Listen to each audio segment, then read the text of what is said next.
ಮಲೆನಾಡಿನಾದ್ಯಂತ ಸುರಿಯುತ್ತಿರುವ ಧಾರಾಕಾರ ಮಳೆಗೆ ಜನರು ತತ್ತರಿಸಿ ಹೋಗ್ತಾ ಇದ್ದಾರೆ. ನಿರಂತರವಾಗಿ ಸುರಿಯುತ್ತಿರುವ ಮಳೆಯಿಂದಾಗಿ ಸಾಕಷ್ಟು ಸರಣಿ ಅನಾಹುತಗಳು ಸಂಭವಿಸ್ತಾ ಇರುವಂಥದ್ದು.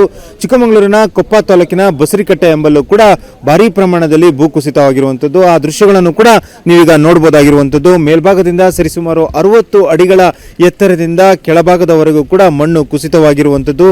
ಮಣ್ಣು ಕುಸಿತವಾಗಿರುವಂತಹ ಪರಿಣಾಮವಾಗಿ 2019ರಿಂದಲೂ ಕೂಡ ಕಾಮಗಾರಿ ನಡೆಸಿ 2022ರವರೆಗೂ ಕೂಡ ಅದರ ಕಾಮಗಾರಿಯನ್ನು ಮುಕ್ತಾಯಗೊಳಿಸಿ ಪಶು ಹಾಸ್ಪಿಟಲ್ ಏನಿದೆ ಅದು ಉದ್ಘಾಟನೆ ಆಗಬೇಕಾಗಿತ್ತು. ಆದರೆ ಕಳೆದ 2 ವರ್ಷಗಳಿಂದಲೂ ಕೂಡ ಪಶು ಆಸ್ಪತ್ರೆ ಈವರೆಗೂ ಕೂಡ ಉದ್ಘಾಟನೆ ಆಗಿಲ್ಲ. ಇದರಿಂದಾಗಿ ಪಶು ಆಸ್ಪತ್ರೆ ಹಿಂಭಾಗದಲ್ಲಿ ಭಾರಿ ಪ್ರಮಾಣದಲ್ಲಿ ಮಣ್ಣು ಕುಸಿತವಾಗಿರುವಂತಹ ಪರಿಣಾಮವಾಗಿ ಮಣ್ಣು ಬಾಗಿಲ ಮತ್ತು ಕಿಟಕಿಗಳ ಹತ್ತಿರವರೆಗೂ ಕೂಡ ಬಂದಿರುವ ಹಿನ್ನೆಲೆಯಲ್ಲಿ ಕಿಟಕಿ ಮತ್ತು ಬಾಗಿಲು ಕೂಡ ಮಣ್ಣಿನಿಂದ ಜಖಮಾಗಿರುವಂಥದ್ದು. ಕಿಟಕಿ ಮತ್ತು ಬಾಗಿಲುಗಳನ್ನು ತೆಗೆಯಲಾಗದಂತಹ ಸ್ಥಿತಿಗೆ ತಲುಪಿರುವಂಥದ್ದು. ಅಲ್ಲದೆ ನೀರು ಕೂಡ ಬಂದಿರುವ ಹಿನ್ನೆಲೆಯಲ್ಲಿ ಪಶು ಆಸ್ಪತ್ರೆ ಒಳಗೆ ನೀರು ಕೂಡ ನುಗ್ಗಿರುವಂಥದ್ದು. ಹಾಗಾಗಿ ಉದ್ಘಾಟನೆಗೂ ಮುನ್ನವೇ ಪಶು ಆಸ್ಪತ್ರೆ ಅವ್ಯವಸ್ಥೆಯ ಕೇಂದ್ರವಾಗಿ ಪರಿಣಮಿಸಿರುವಂಥದ್ದು.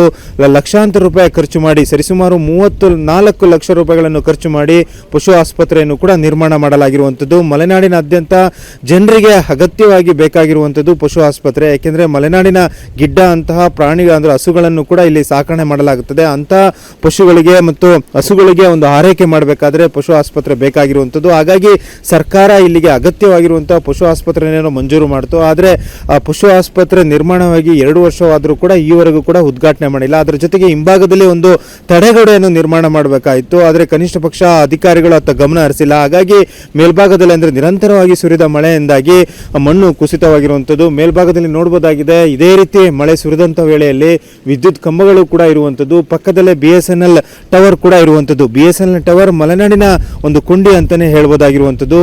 BSNL ಹಾಗೆಯೇ ವಿದ್ಯುತ್ ಕಂಬಗಳು ಕೂಡ ಇದೇ ರೀತಿ ಮಳೆ ಸುರಿದಂಥ ವೇಳೆಯಲ್ಲಿ ಮಣ್ಣು ಕುಸಿತವಾದರೆ BSNL ಟವರ್ ಹಾಗೆಯೇ ವಿದ್ಯುತ್ ಕಂಬಗಳು ಕೂಡ ನೆಲಕ್ಕುರುಳುವಂಥ ಸಾಧ್ಯತೆಗಳು ಕೂಡ ಇರುವಂಥದ್ದು. ಒಂದೆಡೆ ಸಂಪರ್ಕವೂ ಕೂಡ ಕಟ್ಟಾಗುತ್ತೆ, ಮತ್ತೊಂದೆಡೆ ದೊಡ್ಡದಾದಂಥ ಅನಾಹುತವೂ ಕೂಡ ಸಂಭವಿಸುವಂಥ ಎಲ್ಲ ಸಾಧ್ಯತೆಗಳು ಕೂಡ ಇರುವಂಥದ್ದು. ಆದರೆ ಈ ಎಲ್ಲ ಸಮಸ್ಯೆಗಳಿದ್ರೂ ಕೂಡ ಈವರೆಗೂ ಅಧಿಕಾರಿಗಳು ಯಾರೂ ಕೂಡ ಭೇಟಿಯನ್ನು ಕೂಡ ಕೊಟ್ಟಿಲ್ಲ.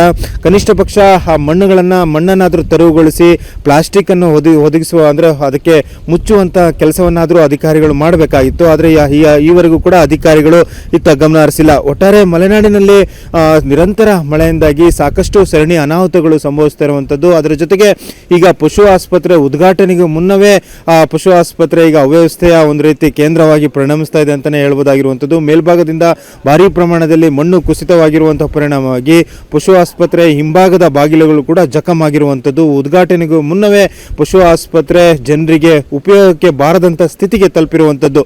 ಚಿಕ್ಕಮಗಳೂರಿನಿಂದ ಕ್ಯಾಮರಾಮನ್ ಶ್ರೀಕಾಂತ್ ಜೊತೆಗೆ ಆಲ್ದೂರ್ ಕಿರಣ್, ಏಷ್ಯಾನೆಟ್ ಸುವರ್ಣ ನ್ಯೂಸ್.